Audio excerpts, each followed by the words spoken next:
যাবে। যদি আপনারা নওশাদ সিদ্দিকী তৈরি করতে পারেন, একদিকে নওশাদ সিদ্দিকী যাবে, অপরদিকে প্রতীক মণ্ডল যাবে, অপরদিকে বিশ্বজিৎ মাইতি যাবে, অপরদিকে সপ্তর্ষি দেব যাবে, ওখানে মীনাক্ষী দিরা ছুটবে, দীপশিতা দিরা যাবে, সর্বোপরি বিকাশ স্যার ওখানে মেন জায়গায় থেকে এটাকে লিডিং দেবে। যদি আপনারা 10টা নওশাদ সিদ্দিকী তৈরি করতে পারেন, লড়াইটা চোখে চোখ রেখে হবে।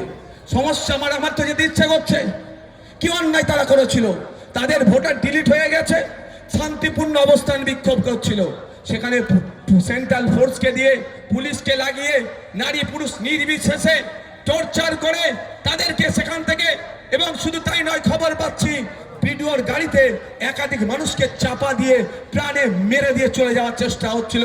আর ভিডিওগুলো কারা? রাজ্য সরকারের কর্মচারী। অর্ধেক ভিডিওর মধ্যে 75% তারা তৃণমূলের ব্লকের নেতা হয়ে বসে আছে। তাহলে ভাবতে পারছেন যে রাজ্য সরকারের কর্মচারী হয়েও পশ্চিম বাংলার নাগরিকের বুকের উপর দিয়ে গাড়ি নিয়ে চলে যেত, একটু কিন্তু বোধ করছে না। তাই কি কঠিন পরিস্থিতির সম্মুখীন আমরা হচ্ছি। এই পরিস্থিতির হাত থেকে যদি আপনি আমি মুক্তি পেতে চাই, তাহলে আপনাকে আমাকে ঐক্যবদ্ধ হতে হবে, দলবদ্ধ হতে হবে। কারণ আমরা ভুলে যাচ্ছি না, ওয়াকফ আন্দোলনের সময় দিল্লি যাওয়া নিদান দিয়েছিল, তাই সময় এসেছে ভোট চাইতে এলে মমতাকে বলে দিন দিল্লি গিয়ে ভোট দিন, মমতাকে বলে দিন দিল্লি গিয়ে ভোট দিন, ওয়াকফ চোরদের বলে দিন দিল্লি গিয়ে ভোট দিন, ফেকেস্টিএসসি চোরদের বলে দিন, স্বাস্থ্য চোরদের বলে দিন, শিক্ষা চোরদের বলে দিন, রেশন চোরদের বলে দিন,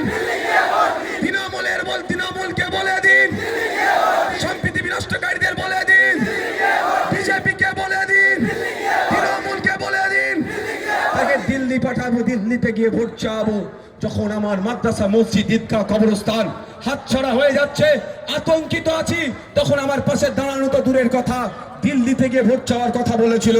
আর আজকে এখানে মিনাখাই এই মালঞ্চ বাজারে দাঁড়িয়ে বলছি, মাদ্রাসা, মসজিদ, ঈদগাহ, কবরস্থান বাঁচে এখনো আপনাদের সুরক্ষিত আছে। শুধুমাত্র মাথায় রাখবেন নওশাদ সিদ্দিকীদের মতো কিছু মানুষের করা মামলার জন্য। মাথায় রাখবেন একটু, কোন আপনার মমতা ব্যানার্জি, কোন আপনার অভিষেক ব্যানার্জি কেউ এই মামলাটা করেনি। নওশাদ সিদ্দিকীদের মতো কিছু মানুষ মামলা করেছে, আর বামপন্থী উকিলরা তাদের সর্বোচ্চ দিয়ে আইনি লড়াই করছে বলে এখনো টিকে আছে।